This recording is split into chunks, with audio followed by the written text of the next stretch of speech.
उस देश में 70% हमारी जनता 35 वर्ष के आयु से कम है, मतलब 90 करोड़ जनता।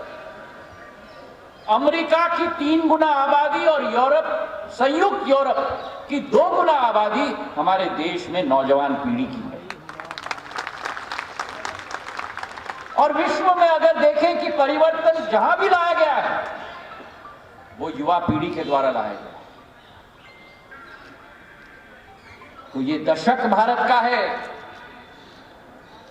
ये शताब्दी भारत की है और ये युग भारत का है। और इस दशक में, इस शताब्दी में, इस युग में जहां आर्थिक रूप से भारत बढ़ रहा है, राजनीतिक रूप से प्रधानमंत्री जी के नेतृत्व में भारत का परचम एशिया में नहीं पूरे विश्व में आज लहरा रहा है। G20 की अध्यक्षता इस वर्ष भारत कर रही है। आज भारत को मान सम्मान के दृष्टिकोण से देखा जा रहा है और प्रधानमंत्री जी की सोच है कि भारत आगे बढ़े, भारत अग्रसर हो। तो हर एक वर्ग, हर एक क्षेत्र से भारत का झंडा अव्वल पंक्ति में है। पिछले 8 वर्षों में भारत के नौजवानों ने, चाहे कॉमनवेल्थ गेम्स हो, चाहे ओलंपिक्स हो, भारत का झंडा को बुलंद किया है। और इसलिए ऐसे खेल के आयोजन, चाहे टॉप्स इंडिया के द्वारा, खेलो इंडिया के द्वारा, पूरे देश के युवाओं को जागरूक कर रहा है ताकि 135 करोड़ की आबादी का देश, जिसमें 90 करोड़ लोग 35 वर्ष के आयु से कम हैं, वे भी भारत माता का झंडा को हाथ में लेकर विश्व पटल पर गाड़ने का काम कर पाए।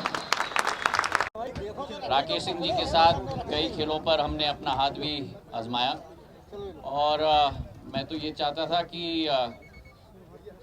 एक दिवस नहीं लेकिन पूरे 12 दिवस आप लोगों के साथ यहाँ मैं मनाऊं। एक नई ऊर्जा युवाओं में, और युवाओं को आप छोड़ो लेकिन मुझ में भी इस कार्यक्रम से उत्पन्न हुई है। और मैं राकेश सिंह जी को दिल की गहराइयों से एक सफल कार्यक्रम के लिए बहुत बहुत बधाई देना चाहता हूँ। इससे नौजवानों में एक सकारात्मक सोच भी उत्पन्न होती है और आप सबको और सभी आयोजकों को मेरे तरफ से बहुत बहुत बधाई। कमलनाथ की बात करें, कमलनाथ मैं स्पोर्ट्स के कार्यक्रम में आया हूँ।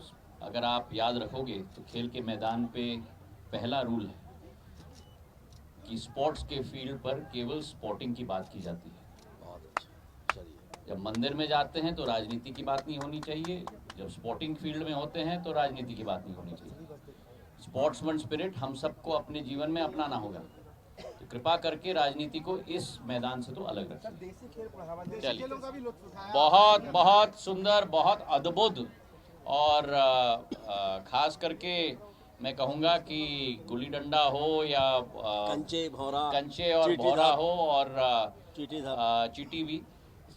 धाप भी, उस पे भी हमने अपना जरूर अपनी कोशिश की और खेला। और आप सब लोगों को इस आयोजन के लिए बहुत बहुत बधाई। इन खेलों को बढ़ाने का बिल्कुल बढ़ाना चाहिए और राकेश सिंह जी को मैं बधाई देना चाहता हूं। उनके द्वारा ये पहल की गई है और इससे नए नवरत्न इन खेलों में भी जरूर उभरेंगे।